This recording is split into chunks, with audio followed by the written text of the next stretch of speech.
A nation that continues year after year to spend more money on military defense than on programs of social uplift is approaching spiritual death.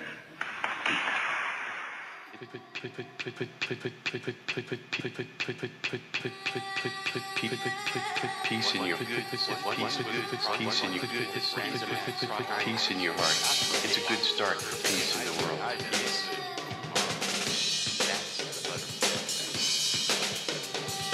If peace was profitable,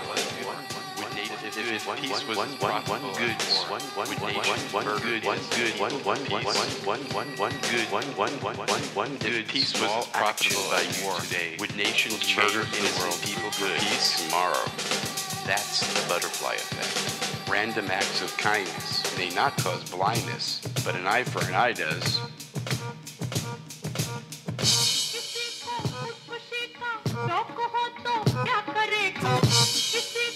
One good small action by you today will change the world for good tomorrow.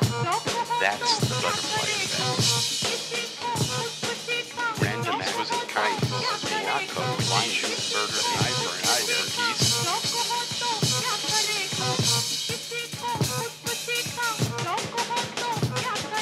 If peace was as profitable as war, if peace was as profitable, if peace was as profitable, if peace was as profitable, if peace was as profitable, if peace was as profitable, if peace was as profitable as war, if peace was as profitable as war, if peace was as profitable as war, tomorrow would nations murder innocent people for peace? If peace was as profitable as war, would nations murder innocent people for peace?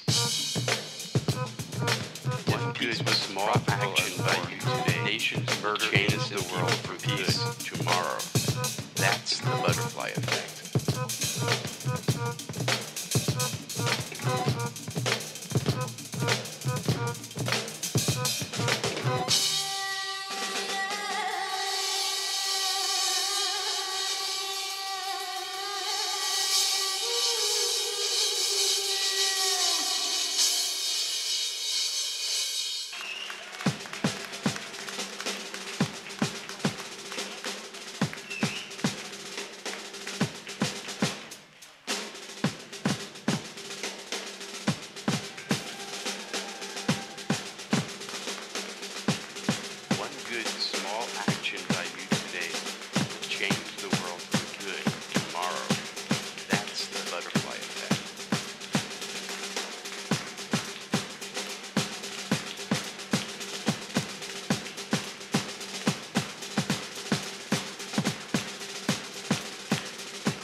Good small action by you today. One good small action by you today will change the world for good tomorrow. That's the butterfly effect. It's my privilege and pleasure to welcome you on behalf of the Riverside Church in the city of New York and my church council and my clergy colleagues. On October the 2nd, I was privileged to stand with many of you and all representatives of many faiths as we offered prayers of blessings upon the World March for Peace and Nonviolence. And we continue to hold you in our prayers here at the Riverside Church. And we welcome you to this place. And I celebrate all of the world marchers who are here. We are blessed to have you in our presence. Thank you. This is a historic peace and justice church. We were blessed to hear Reverend Dr. King's voice and see his image as this gathering began. And it was in this church several times that he preached and poignantly addressed this nation and the world on April 4th, 1967, when he delivered his Beyond Vietnam speech right above my head in the chancel of the nave on April 4th, 1967, 1 year to the day before he was shot and killed at the Lorraine Motel in Memphis, Tennessee. We remember that fondly, and we celebrate his prophetic witness here at the Riverside Church. Our first pastor was Reverend Dr. Harry Emerson Fosdick, a pacifist in pre-World War II days when he was preaching a message of nonviolence.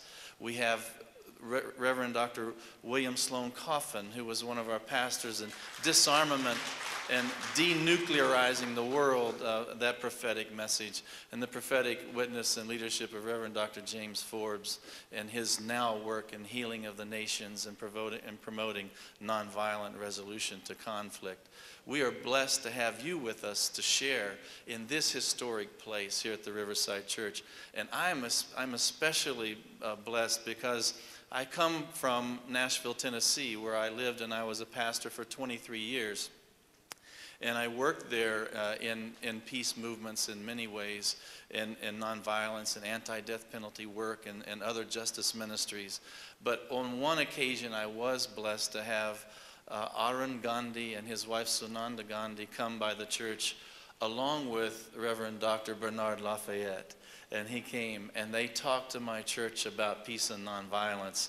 And to know that Reverend Dr. Bernard Lafayette is here tonight, we are truly blessed, and I welcome you, Dr. Lafayette, to the Riverside Church.